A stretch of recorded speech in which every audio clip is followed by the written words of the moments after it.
முதலமைச்சர் மு க ஸ்டாலின் தலைமையில் இன்று திமுக மாவட்ட செயலாளர்கள் கூட்டம். 2026 சட்டமன்ற தேர்தலுக்கான பணிகளை தீவிரப்படுத்த ஆலோசனை வழங்க வாய்ப்பு. சென்னை அருகே பாஜக தலைவர் ஜே.பி. நட்டா தலைமையில் தமிழ்நாடு பாஜக மையக்குழு கூட்டம்.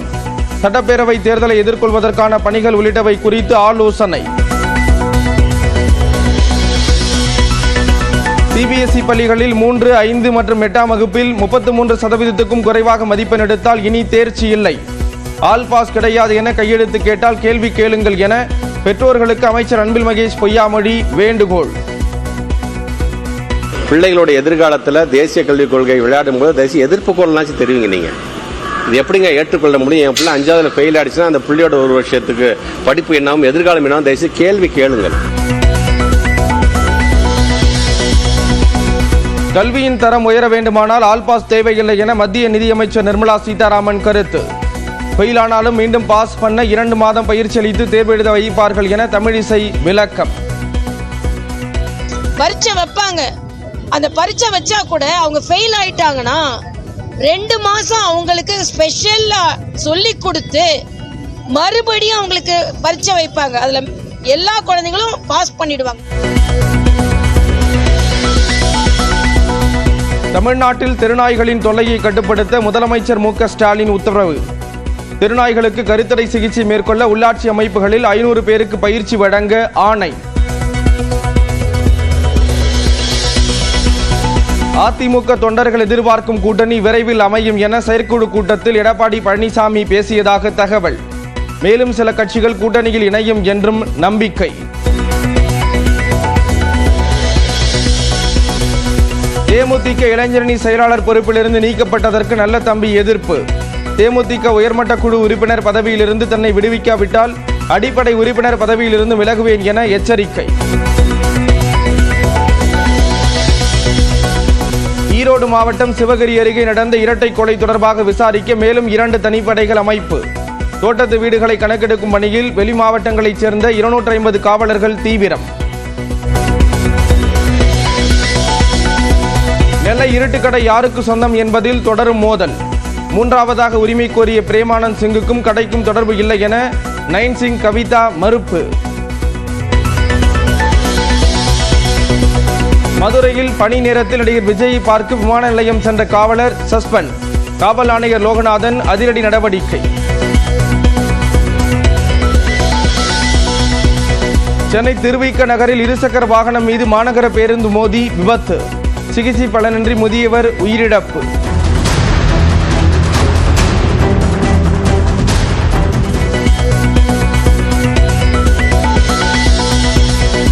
துபாயிலிருந்து கோயம்புத்தூர் வந்த தொழிலதிபருக்கு மதுவில் தூக்க மருந்து கலந்து கொடுத்து கொலை. உடலை கரூர் பரமத்தி வேலூரில் வீசி 5 பேரை கைது செய்தது காவல்துறை. சிதம்பரம் புறவழிச்சாலையில் விசிக மாநாட்டிற்காக அமைக்கப்பட்ட மேடை படிக்கட்டு சரிந்து விபத்து. எம்பி ரவிக்குமார் நூலிழையில் தப்பிய நிலையில் திருப்போரூர் எம்எல்ஏ பாலாஜி உள்ளிட்டோருக்கு லேசான காயம்.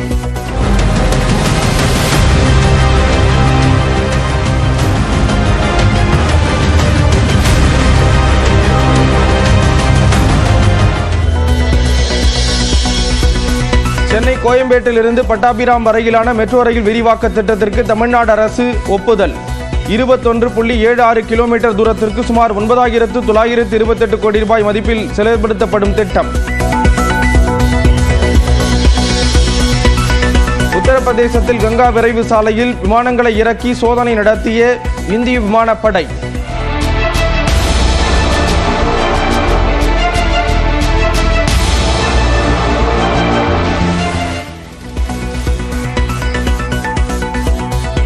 இரவிலும் ரஃபேல் உள்ளிட்ட விமானங்களை இறக்கி சோதனை செய்த அசத்தல்.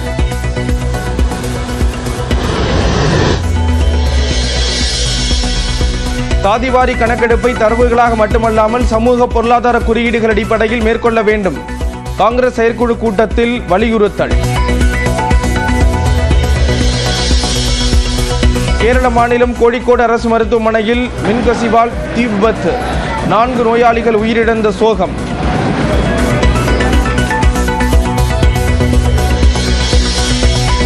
அர்ஜென்டினா மற்றும் சிலியில் 7.4 ரிக்டர் அளவில் சக்தி வாய்ந்த நிலநடுக்கம். கட்டடங்கள் குலுங்கியதால் அதிர்ச்சி அடைந்த மக்கள்.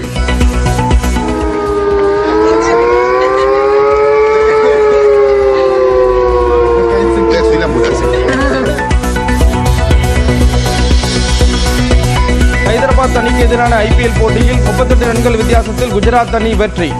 புள்ளிப்பட்டியலில் 14 புள்ளிகளுடன் 2ஆம் இடத்துக்கு முன்னேற்றம்.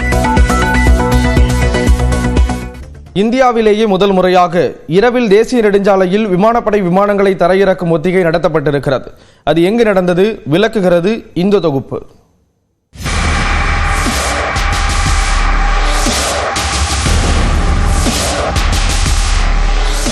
இந்திய விமானப்படை விமானங்களான ரஃபேல், மிராஜ், சுகோய் என அடுத்தடுத்து அட்டகாசமாய் தரையிறங்குவது ஒன்றும் பிரத்யேக ஓடுபாதை இல்லை. இந்திய சாலைகள் உலக தரத்தில் இருக்கின்றன என்பதற்கு எடுத்துக்காட்டாக விளங்கும் உத்தரப்பிரதேச கங்கா விரைவு தேசிய நெடுஞ்சாலையில்தான். இந்திய சாலைகள் இனி வெறும் சாலைகளாக மட்டுமின்றி போர் மற்றும் அவசர காலங்களின் போது இந்திய விமானப்படை விமானங்கள் தரையிறங்கும் அளவுக்கு பல பயன்பாட்டிற்கு ஏற்றபடி உருவாக்கப்பட்டுள்ளன. லக்னோ, ஆக்ரா, பூர்வாஞ்சல் விரைவு நெடுஞ்சாலையில் விமானப்படை விமானங்களை தரையிறக்கி இந்திய விமானப்படை ஒத்திகையில் ஈடுபட்டது. இந்த 2 ஒத்திகைகளும் முற்றிலும் பகல் நேரத்திலேயே நடந்தன. இந்த சூழலில் உத்தரப்பிரதேசத்தின் மீரட் நகரில் இருந்து பிரயாக்ராஜ் வரையிலான 594 கிலோமீட்டர் தூரத்தில் கங்கா விரைவு சாலையின் கட்டுமான பணிகள் துரிதமாக நடத்தப்பட்டு வருகின்றன. 12 மாவட்டங்களில் 518 கிராமங்களை இணைக்கும் வகையில் 6 வழி சாலையாக தயாராகும் இந்த அதிவிரைவு சாலை தேவைப்பட்டால் 8 வழி சாலையாகவும் மாற்றவும் திட்டமிடப்பட்டுள்ளது. இந்த சாலையில் அதிகபட்சமாக வாகனங்கள் 120 கிலோமீட்டர் வேகத்தில் செல்ல அனுமதிக்கப்பட்டுள்ளது. 28 மேம்பாலங்கள், 381 சுரங்கப் பாதைகள், 126 சிறு பாலங்கள் இந்த தேசிய நெடுஞ்சாலையில் உள்ளன. 36,230 கோடி ரூபாய் செலவில் இந்த தேசிய நெடுஞ்சாலை கட்டுமான பணிகள் துரித கதியில் நடந்து வருகின்றன. குறிப்பிட்ட இந்த அதிவிரைவு சாலையின் 2 பக்கங்களிலும் 250 CCTV கேமராக்கள் வைக்கப்பட்டு பகல் மற்றும் இரவு நேரங்களில் விமானங்களை இயக்கும் வகையில் அதிநவீன ஓடுதளம் இருக்கிறது.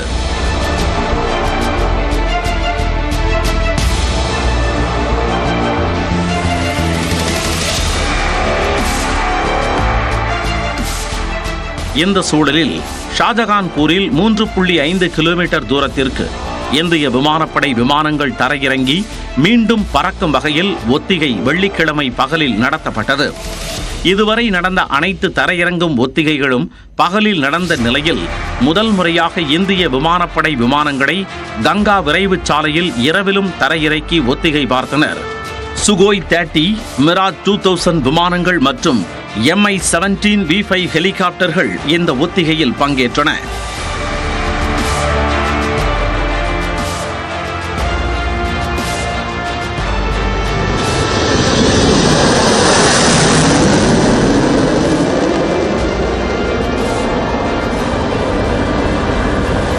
பகல்காம் தீவிரவாத தாக்குதலை அடுத்து இந்தியா, பாகிஸ்தான் இடையே போர் பதற்றம் நிலவும் நிலையில் விமானப்படை ஒத்திகையை இந்தியா நடத்தியுள்ளது. உள்கட்டமைப்புகளில் வளர்ந்த நாடுகளுக்கு இணையாக வளர்ந்து வரும் இந்தியாவுக்கு கங்கா விரைவு சாலை ஒரு முக்கிய உதாரணம் என்றால் அது மிகையல்ல. அடுத்த 2 ஆண்டுகளில் கிரியேட்டிவ் எக்கனாமியை ஊக்குவிக்க யூடியூபில் மேலும் முதலீடுகள் செய்யப்படும் என தெரிவித்திருக்கிறார் யூடியூபின் தலைமை செயல் அதிகாரி நீல்மோகன். என்ன காரணம் என விளக்குகிறார் சிறப்பு செய்தியாளர் லாவண்யா. மும்பையில் நடைபெற்று வரக்கூடிய ஆடியோ விஷுவல் என்டர்டெயின்மெண்ட்கான வேவ்ஸ் அப்படிங்கிற மாநாட்டில் யூடியூபினுடைய CEO நீல்மோகன் நிறைய விஷயங்கள் குறித்து தெரிவிச்சிருக்கிறாரு. அது என்ன அப்படின்னு பார்த்தோம்னா, கடந்த 3 ஆண்டுகளில் யூடியூப் மூலமாக இந்தியர்கள் கிட்டத்தட்ட 21,000 கோடி ரூபாய் அளவுக்கு சம்பாதித்திருக்கிறார்கள் அப்படின்னு தெரிவிச்சிருக்கிறாங்க. அதுவும் இந்தியா ஒரு கண்டென்ட் கிரியேட்டர்ஸ்க்கான நாடு அப்படிங்கிறதையும் அவர் தெரிவிச்சிருக்கிறாரு. இதனால தான் அடுத்த 2 ஆண்டுகளில் யூடியூப்ல மட்டுமே 850 கோடி ரூபாயை இன்வெஸ்ட் பண்ண போறதாகவும் நீல்மோகன் தெரிவிச்சிருக்கிறாரு. குறிப்பா பார்த்தோம்னா இந்தியர்களுடைய கண்டென்ட் வந்து உலக அளவுல பெரிய வரவேற்பை பெற்றிருக்கிறது அப்படின்னு தெரிவிச்சிருக்கக்கூடிய நீல்மோகன் இன்னொரு சர்வே படி பார்த்தோம்னா 18% கூட்டு பொருளாதார விகிதம் அளவுக்கு 18% ஒவ்வொரு ஆண்டும் யூடியூப் வந்து வளர்ச்சி பெறுது அப்படின்னு குறிப்பிட்டிருக்கிறாரு. அதுலயும் போன வருஷம் மட்டும் பார்த்தோம் அப்படின்னா 10 கோடிக்கும் அதிகமான யூடியூப் சேனல்கள் உருவாக்கப்பட்டிருப்பதாகவும் அதுல 15,000 சேனல்களுக்கு 10 லட்சம் சப்ஸ்கிரைபர்ஸ் வந்திருக்கிறதாகவும் குறிப்பிட்டிருக்கிறாரு. இது சென்ற ஆண்டுல மட்டும். கொரோனாவுக்கு அப்புறம் யூடியூப் பெரிய ஒரு வளர்ச்சியை கண்டிருக்கிறது அப்படின்னு சொன்னாலும் கூட இந்திய வீடியோக்களை மற்ற நாடுகள்ல பார்வையிடுபவர்களுடைய எண்ணிக்கை அப்படிங்கிறது அதிகரிச்சிருக்கிறதுனால மற்ற நாடுகள்ல இந்தியாவை தவிர்த்து மற்ற நாடுகள்ல மட்டும் 4,500 கோடி மணி நேரம் பார்த்திருக்கிறாங்க. மேற்கத்திய நாடுகள்ல 45 பில்லியன் ஹவர்ஸ் அப்படின்னு குறிப்பிடுறாங்க. அவ்வளோ நேரம் இந்தியாவுடைய அந்த கண்டென்ட் வீடியோக்களை மட்டுமே அதிகமா பார்க்கறதுக்கு வரவேற்பு இருக்கு அப்படிங்கறதையும் தெரிவிச்சிருக்காங்க. அதுலயும் குறிப்பா பார்த்தோம்னா உலக தலைவர்களையே வேறு எந்த தலைவர்களுக்கும் இல்லாத வகையில பிரதமர் நரேந்திர மோடி அவர்களுடைய அந்த சேனலுக்கு கிட்டத்தட்ட 2,50,00,000 சப்ஸ்கிரைபர்ஸ் இருந்து அவர் தான் முதலிடத்தில் இருக்கிறாரு உலகத்திலேயே அப்படிங்கறதையும் நீல்மோகன் குறிப்பிட்டிருக்கிறாரு. மற்ற நாடுகள்ல யூடியூப் 100க்கும் மேற்பட்ட நாடுகள்ல இருந்தாலும் கூட 80க்கும் மேற்பட்ட மொழிகளையும் யூடியூப் பார்க்கப்பட்டு வருது. அப்படி இருந்தாலும் இந்தியாவில தான் அதிக பயனாளர்கள் இருக்கிறாங்க அப்படிங்கிறது ஒரு சர்வே மூலமா தெரிய வருது. குறிப்பா பார்த்தோம்னா இந்தியாவில் மட்டும் 46 கோடியே 20 லட்சம் பயனாளர்களும், அமெரிக்காவில் 23 கோடியே 90 லட்சம் பயனாளர்களும், பிரேசில் நாட்டில் 14 கோடியே 40 லட்சம் பயனாளர்களும், இந்தோனேஷியாவில் 13 கோடியே 90 லட்சம் பயனாளர்களும், அதற்கு அடுத்தபடியா மெக்சிகோவில் 8 கோடியே 10 லட்சம் பயனாளர்களும் யூடியூபுக்கு இருக்காங்க. இதன் காரணமாகத்தான் யூடியூப்ல அதிகமா இன்வெஸ்ட் பண்றதுக்கு நீல்மோகன் நிறைய பேர் முன் வராங்க அப்படின்னு தெரிவிச்சிருக்காங்க. இதுலயும் குறிப்பா யூடியூபோட ஆட் ரெவென்யூஸ்ல 45% தான் அவங்க யூடியூப்ல எடுத்துக்கிறதாவும் 55% அப்படிங்கிற அளவுக்கு இந்தியாவுடைய கண்டென்ட் கிரியேட்டர்ஸ்க்கு யூடியூப் தர்றதாவும் குறிப்பிட்டிருக்கிறாரு.